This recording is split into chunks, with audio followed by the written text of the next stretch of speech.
बदकिस्मती से नून लीग और तहरीके इंसाफ एक ही सिक्के के दो रुख हैं। चेहरे बदल जाते हैं लेकिन पॉलिसीज वही रहती हैं। बिलावल भुट्टो का गैर मुल्की खबर एजेंसी रॉयटर्स को इंटरव्यू। बोले, हमारे सियासत का मकसद पुरानी सियासत का खात्मा है। आने वाले इंतखाबात में भरपूर हिस्सा ले रहे हैं। आजाद सियासतदानों के साथ हुकूमत बनाने को तरजीह देंगे।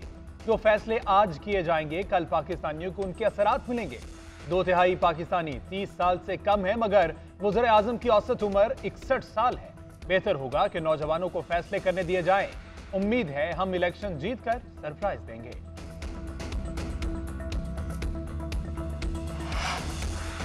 नून लीग के कैंप से पीपल्स पार्टी पर जवाबी गोलाबारी। मरियम औरंगजेब ने बिलावल भुट्टो को आड़े हाथों ले लिया। तर्जुमान नून लीग कहती हैं, बिलावल भुट्टो तहजीब में रहकर कारकर्दगी की बात करें।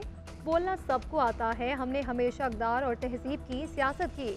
अवाम अपने मसाइल की बात सुनना चाहते हैं। ये नए नए पंजाब आए हैं। ऐसी कौन सी तरक्की है जो बिलावल भुट्टो सिंध से लेकर पंजाब आए हैं। इंसदाद दहशतगर्दी अदालत लाहौर के बाहर मीडिया से गुफ्तगू में कहा कि PDM हुकूमत में जो फैसला लिया, पीपल्स पार्टी बराबर की हिस्सेदार थी। पीपल्स पार्टी का नून लीग पर पंजाब में सूबायत फैलाने का इल्जाम। अलबशा खान ने मरियम औरंगजेब को खरी खरी सुना दी। लाहौर में प्रेस कॉन्फ्रेंस करते हुए कहा, बिलावल के लिए लाहौर नया नहीं है, आपके लिए होगा। ये सूबायत के शोले भड़का रहे हैं। इनको हमारी पंजाब में सियासत से तकलीफ हो रही है। एक हल्के की वजह से इनकी नींदें उड़ी हुई हैं। आपको क्या खौफ है? किसी और को यहाँ बर्दाश्त नहीं करना चाहते। नून लीग के खौफ से अंदाजा हो रहा है हम जीत जाएंगे। अलबशा खान का नून लीग पर पाकिस्तान से लूट मार करके बैरून मुल्क जायदादें बनाने का इल्जाम।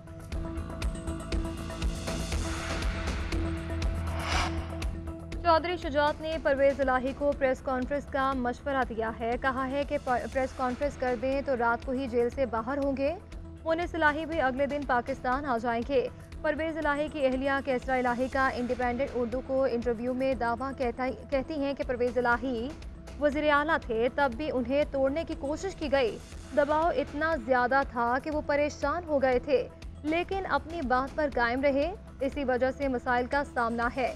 जितना चौधरी परवेज इलाही साबित कदम रहे, उतना मुझे भी अंदाज़ा नहीं था। मिलने जाती हूँ तो मुझे कहते हैं कि मैं PTI के साथ खड़ा हूँ। पीपल्स पार्टी का नून लीग पर पंजाब में सूबायत फैलाने का इल्जाम। अलबशा खान ने मरियम औरंगजेब को खरी खरी सुना दी। लाहौर में प्रेस कॉन्फ्रेंस करते हुए कहा, बिलावल के लिए लाहौर नया नहीं है, आपके लिए होगा। ये सूबायत के शोले भड़का रहे हैं। इनको हमारी पंजाब में सियासत से तकलीफ हो रही है। एक हल्के की वजह से इनकी नींदें उड़ी हुई हैं। आपको क्या खौफ है? किसी और को यहाँ बर्दाश्त नहीं करना चाहते। नून लीग के खौफ से अंदाजा हो रहा है हम जीत जाएंगे। अलबशा खान का नून लीग पर पाकिस्तान से लूट मार करके बैरून मुल्क जायदादें बनाने का इल्जाम।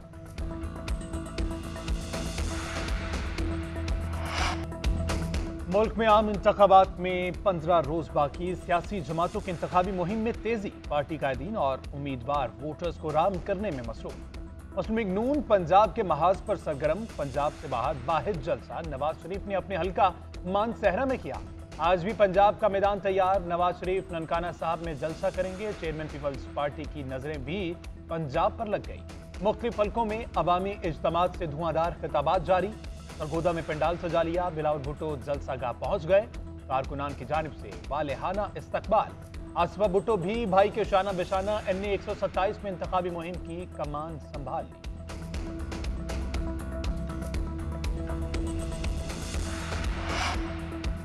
खैबर पख्तूनख्वा में तहरीक इंसाफ में इख्तिलाफात की खबरें गर्म हैं। मुख्तलिफ हल्कों पर उम्मीदवारों का पार्टी के नामजद उम्मीदवारों के हक में दस्तबरदार होने से इनकार। DI खान और बनू समेत बेशतर अजला में मुतादिद उम्मीदवार इलेक्शन लड़ने पर वाज़ेह। मुखालिफ उम्मीदवार के लिए मुहिम चलाने पर PTI के 3 रहनुमाओं को शोकाज नोटिस जारी कर दिए गए। असफंदियार खान और मिमजुल्ला को भी पार्टी उम्मीदवार के खिलाफ इलेक्शन लड़ने पर नोटिस। ज़राए के मुताबिक सूबाई क़यादत का कहना है कि उम्मीदवारों को जिरगे के लिए राज़ी करने की कोशिशें कर रहे हैं। बानी PTI की हिदायत है कि साथियों को जिरगों से राज़ी किया जाए। इलेक्शन से दस्तबरदार न होने वालों की पार्टी रुकनियत मुअत्तल की जाएगी।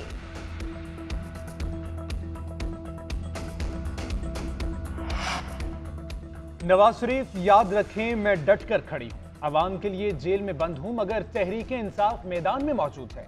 डॉक्टर यास्मीन राशिद की अदालत पेशी के मौके पर गैर रस्मी गुफ्तगू। कहा, हल्के के अवाम वोट उसको दें जो उनके साथ खड़ा है। उसको वोट ना दें जो भाग जाता है। बिलावल भुट्टो को अब याद आया कि खातीन जेल में हैं। कल तक के नून लीग के साथ थे। इंतखाबात में मुकाबला खातीन पर जुल्म करने और खातीन के लिए जिद्दोजहद करने वालों में है। अगर मैं बाहर होती तो आज हल्के के अवाम में होती।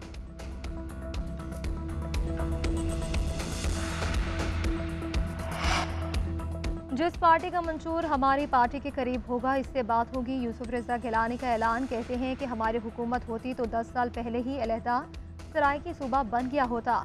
आज आपकी अपनी असम्बली, हाई कोर्ट और NFC में हिस्सा होता। तासुब पसंद नहीं, लेकिन सूबे का नाम सराइकी ज़बान के मुताबिक होना चाहिए। बजट में इस खित्ते के लिए फंड्स तो मुख्तस हो जाते हैं, लेकिन वो इस खित्ते पर नहीं लगाए जाते। PTI ने 90 दिन में अलहदा सूबा बनाने का वादा किया, मगर उन्होंने अपनी हुकूमत में पूरा ना किया। बिलावल भुट्टो जरदारी बहुत मौसर इंतखाबी मुहिम चला रहे हैं। सर्दी के बावजूद इलेक्शन में टर्न आउट अच्छा होगा। निगरान सिंध हुकूमत पुरअमन इंतखाबात कराने के लिए तैयार। सूबे में असलहे की नुमाइश पर पाबंदी लगा दी। वज़ीर दाखिला हारिस नवाज कहते हैं, इंतखाबात कराना इलेक्शन कमीशन की जिम्मेदारी है, हम मुआवनत करेंगे। रेंजर्स और पुलिस पोलिंग स्टेशन के बाहर तैनात होगी। इलेक्शन कमीशन अफसरान जहां चाहें फौज तैनात कर सकते हैं। थ्रेट से निपटने के लिए हमारी तैयारी है। सिंध हुकूमत का इंतखाबात के लिए स्काउट्स की खिदमत लेने का फैसला। सिंध बॉय स्काउट्स एसोसिएशन को खत लिख दिया। साइफर केस के अहम गवाह असद मजीद का बयान मंजर आम पर आ गया। अदालत को बताया कि साइफर टेलीग्राम में कहीं पर साजिश या धमकी का कोई जिक्र नहीं था। साइफर को साजिश करार देने का फैसला इस वक्त की सियासी क़यादत का था। साइफर फॉरेन सेक्रेटरी को भेजा गया। उन्होंने तमाम मुतल्लिका अफराद से शेयर किया। मुझे 22 अप्रैल 2022 को कौमी सलामती कमेटी के इजलास में बुलाया गया।